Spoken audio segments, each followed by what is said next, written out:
Nissan is going to help Mercedes get a little mud on the tires. Welcome to the newscast on this Tuesday afternoon. Rumors about which automaker would help Mercedes build a pickup truck have been swirling for days. But Daimler and its strategic partner Renault-Nissan putting an end to the speculation today. The midsize Benz pickup will be engineered by Daimler and built by Nissan in Spain and Argentina. In fact, the pickup will share some of the underpinnings with the all-new Nissan NP300 truck. Here's Daimler boss Dieter Zetsche.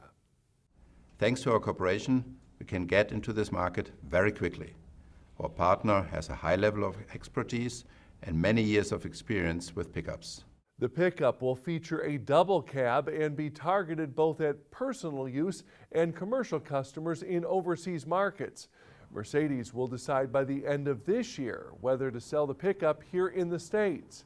Production of the truck at the two plants will start by the end of the decade. Transferring a used vehicle title, it can be a tedious task for a dealer at an auction, but a task force is looking at ways to improve that. Automotive News TV reporter Ursula Zerilli explains. Thanks, Tom. A Pennsylvania Department of Transportation dealer title processing center is located on site at the country's largest wholesale auction in Mannheim, PA. That's because so many titles are transferred there. And we actually double the number of title clerks we have here for a sale day. They're constantly filling out titles. They're experts in all 50 states. The center is there to help dealers transfer used vehicle titles properly and fast. But it's not a seamless process. Each state processes titles in its own way and receives revenue from titling fees. We have states that call car salvage. We have states that call them theft recovery. We have states that call them both. Well, we need to come up with a solution that really helps everyone and ultimately helps our consumers by having one title, doing it one way, and preferably digitizing it. Kathy Curtis, the Director of Vehicle Programs at the American Association of Motor Vehicle Administrators, says a task force has been researching and considering an electronic titling system for the past 3 years. She believes two major hurdles stand in the way. First, an electronic system capable of capturing and transmitting title information across state lines still needs to be created. The other obstacle? There's a federal regulation that requires the odometer reading to be declared on an actual piece of paper. The seller and buyer both must sign that piece of paper with a wet signature, ink, to declare that that is truly the odometer reading. And there really wasn't a great mechanism for achieving that electronically. Curtis says Congress has asked the National Highway Traffic Safety Administration to publish draft regulations this spring that would allow electronic submission of odometer readings. When those problems are solved, a solution may only be a few years away, according to Curtis. She says such a system could expedite title transfers and help detect and prevent fraud. For Auto News Now, I'm Ursula Zerilli. Thanks, Ursula. And for much more auction coverage, stay tuned right after this newscast for a special report about how online auction buying is changing where dealers spend their time. You can view another report on the 70th anniversary of Mannheim's oldest auction site at autonews.com/legacy in the lanes. You guys are the brand new owners of BMW. BMW is calling it a reverse April Fool's joke. It placed an ad saying the first person to visit a dealership and ask for Tom could swap their old car for a new one. As New Zealand resident Tiana Marsh found out, it was no gag. See this and other viral videos at autonews.com/traction.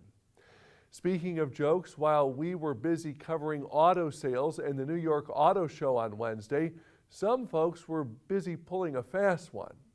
Pony in a field is nothing unusual, except when it's a 60-meter Mustang made out of miniature shrubs. Every Honda comes with a rear view camera, But the HRV Selfie Edition comes with the kind of cameras I look for in a car. It's got 10 different selfie cameras.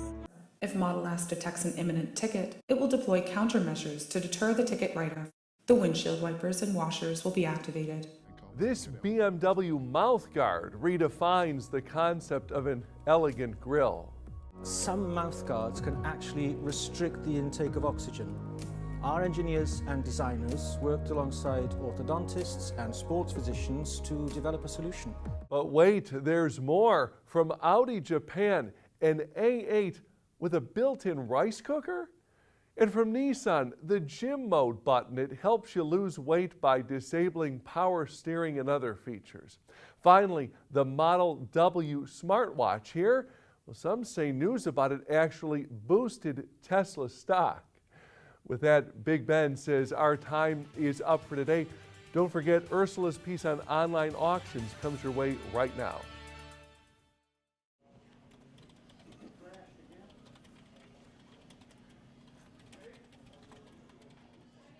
For auto dealers, sometimes what happens online is just as important as what happens in lane. At Manheim's first and largest auction site in Manheim, Pennsylvania, it may look like a small crowd bidding on a vehicle, but that flashing light on the simulcast is a bid from an online buyer. Manheim, PA General Manager Julie Picard says during a normal week, only half of some 5,000 auction bidders are physically on the floor. Half of our audience, truthfully, now is on simulcast. So right now we sell about 27% of our cars online.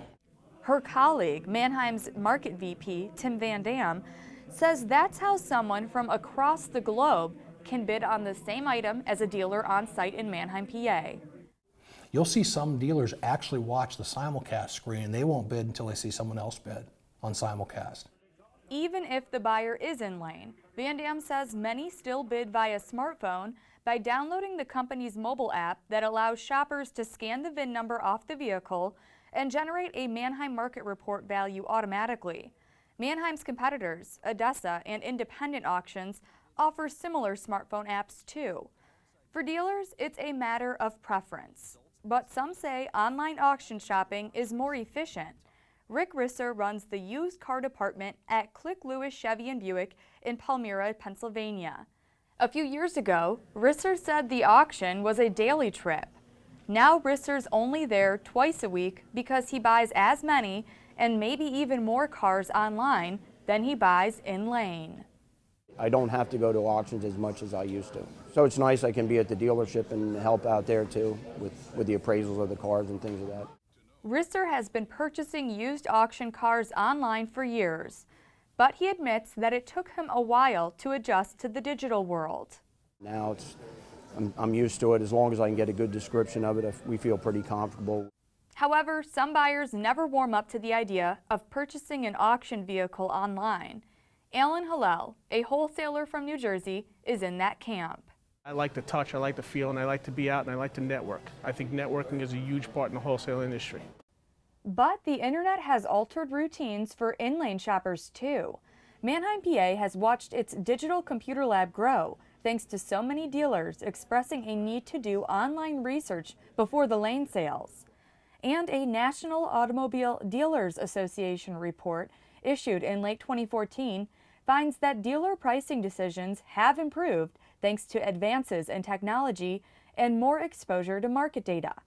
The study shows used vehicle margins have grown from 11.4% prior to the recession to 13% in 2014. The study reads, quote, "Simply put, the insight gained through technology and data has led to healthier used vehicle profit margins despite the fact that dealers are operating in a more competitive pricing environment." A competitive environment it is, and an evolving one too. Just look at multiple platform sales, or MPS. Currently, a used vehicle can be listed on multiple auction sites until the reserve or minimum price is met, and then the sale continues on one site.